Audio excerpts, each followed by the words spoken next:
is the new mental equivalent that will change everything. The contemplation of vastness is not an intellectual exercise. It is a spiritual practice designed to obliterate the sense of separation between you and the infinite. When you truly grasp the scale of the universe, when you truly feel the magnitude of the creative power that holds galaxies in place, you begin to understand that this same power is operating through you. You are not separate from it. You are an individualized expression of it.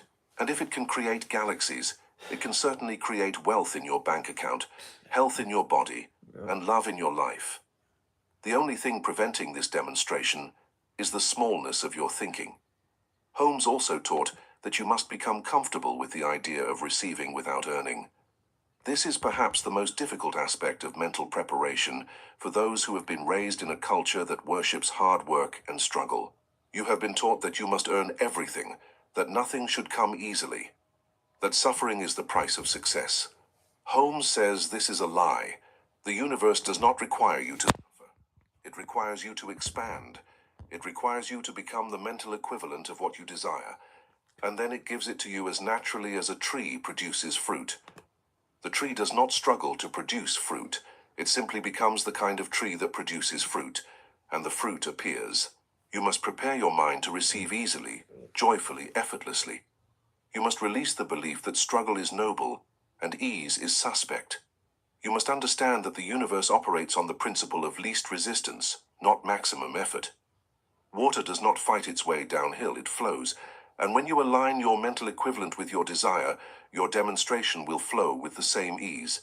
The preparation is about removing the mental blocks that prevent the flow, not about building more dams, and then wondering why the water is not reaching you. The state of expansion is also a state of gratitude. Not gratitude for what you currently have, although that is important, but gratitude for what is already yours in the invisible realm, waiting for your mental equivalent to catch up. Holmes taught that everything you desire already exists as a possibility in universal mind. It is not something you must create from nothing. It is something you must claim by becoming the vibrational match to it, and gratitude is the frequency of reception. When you feel grateful for the abundance that is already yours, you signal to the universe that you are ready to receive it in physical form. This is the mental preparation. This is the state you must cultivate before you attempt to build the larger mental equivalent.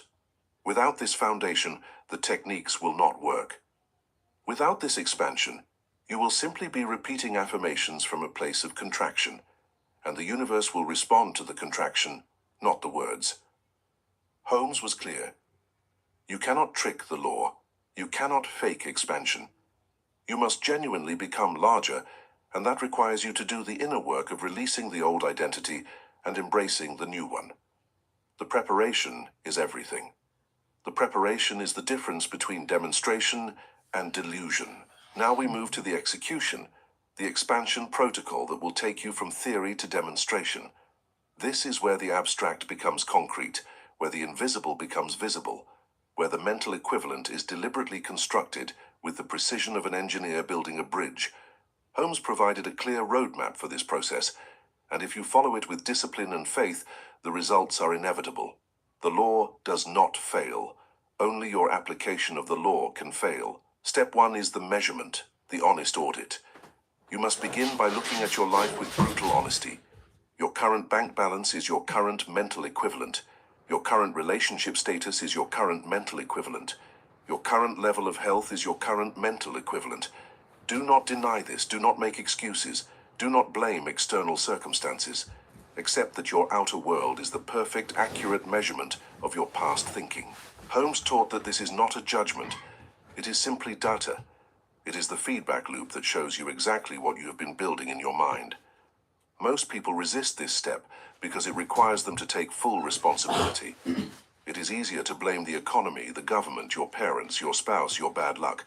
But Holmes says that blame is the enemy of demonstration. As long as you are blaming something outside yourself, you are giving your power away. You are saying that your life is determined by forces beyond your control. And if that is true, then you are helpless.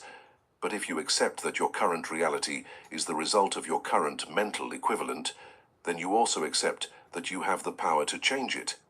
The measurement is not about shame, it is about empowerment. Look at your bank balance. Do not judge it. Simply observe it and say, "This is what I built. This is the result of the mental equivalent I have been holding. Now I will build bigger." Look at your relationships. Do not criticize yourself for the failures. Simply acknowledge them and say, "This is what I attracted with my old self-concept. Now I will construct a new self-concept that attracts different results." Look at your health. Do not despair over the diagnosis.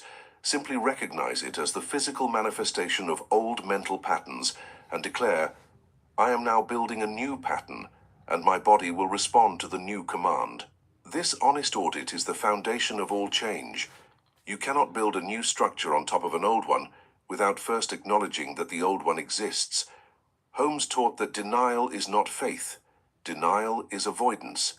Faith is the willingness to look at what is, accept it as the past, and then turn your attention to what will be.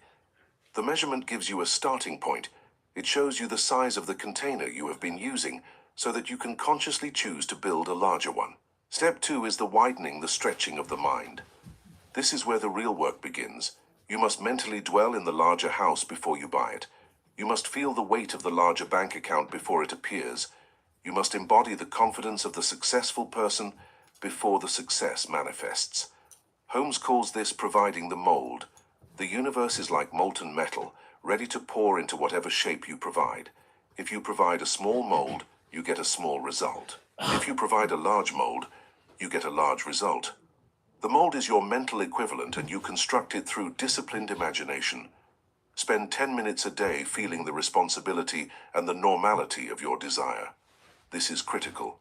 Holmes emphasized that your desire must stop being a dream and start being your normal. If wealth feels special or rare to you, you do not have the mental equivalent yet. Wealth must feel common, ordinary, expected. It must feel like the natural state of affairs, not like a stroke of luck. When you think about your desired reality, you should not feel excitement in the sense of surprise. You should feel satisfaction in the sense of recognition. You should feel like you are remembering something that already belongs to you, not hoping for something that might happen. This is the difference between wishing and claiming. Wishing is when you stand outside the mansion and press your face against the window, hoping that someday you will be allowed inside. Claiming is when you mentally walk through the front door, sit down in the living room, and feel the texture of the furniture under your hands. You do not ask for permission. You do not wait for an invitation. You simply take your place, because you know that this is your mental equivalent, and the law must honor it. Holmes taught that you must dwell in this mental state until it becomes more real to you than your current circumstances. This requires discipline. Your senses will tell you that you are lying to yourself. Your bank account will contradict your vision. Your friends will question your sanity. But you must hold the mold steady. You must refuse to let external evidence collapse your internal structure. The law does not respond to your current circumstances. It responds to your mental equivalent. And if you can hold the larger mental equivalent with unwavering consistency, the circumstances will eventually conform to it. As you practice this widening, you will notice resistance. Your subconscious mind will fight back.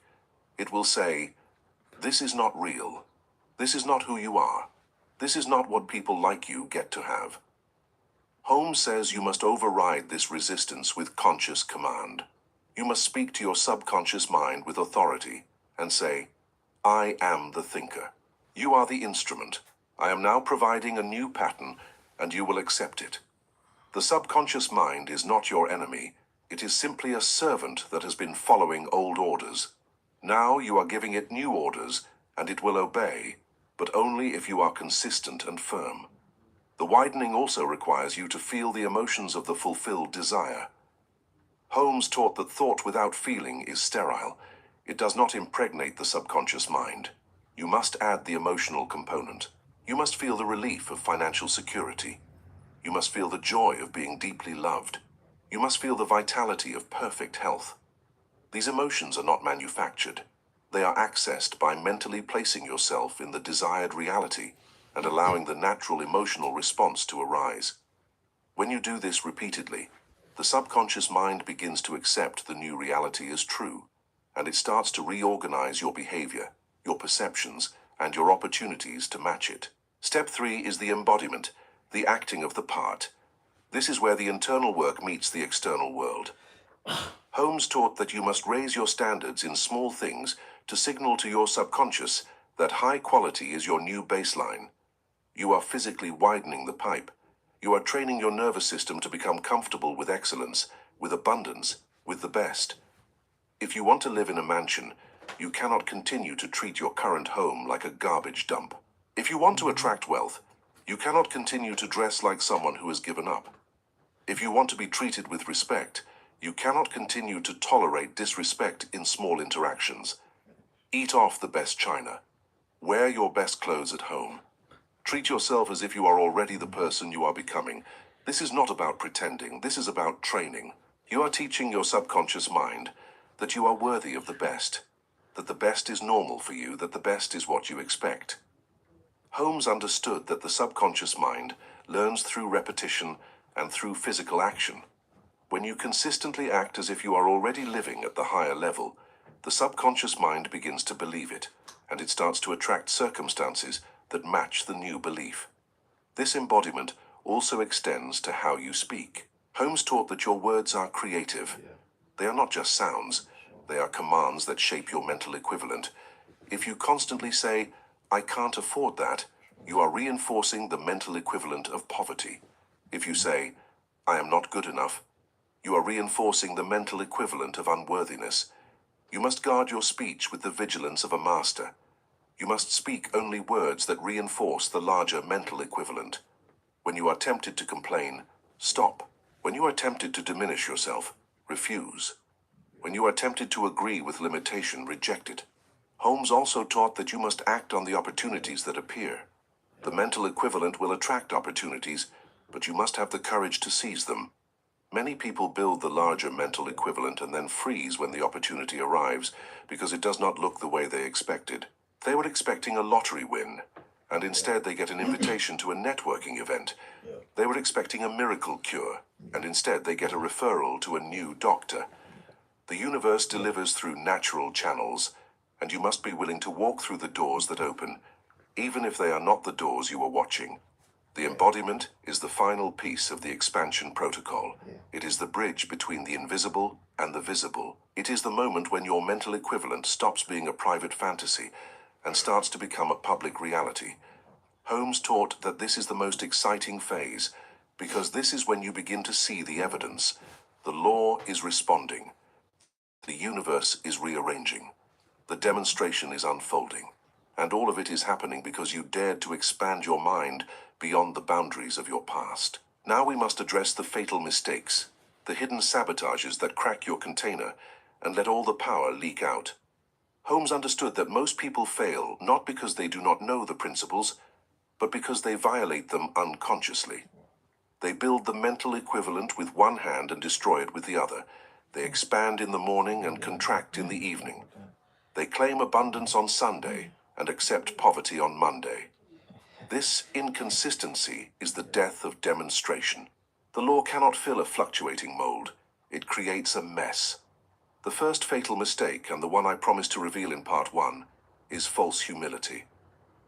This is the spiritual trap that masquerades as virtue, but is actually a form of self-rejection. It sounds like this. I don't need much, I just want to be comfortable. I'm not greedy. I'm grateful for what I have. Holmes says this is a collapse of your mental equivalent. You are telling the universe to send you just enough. You are putting a ceiling on your demonstration. You are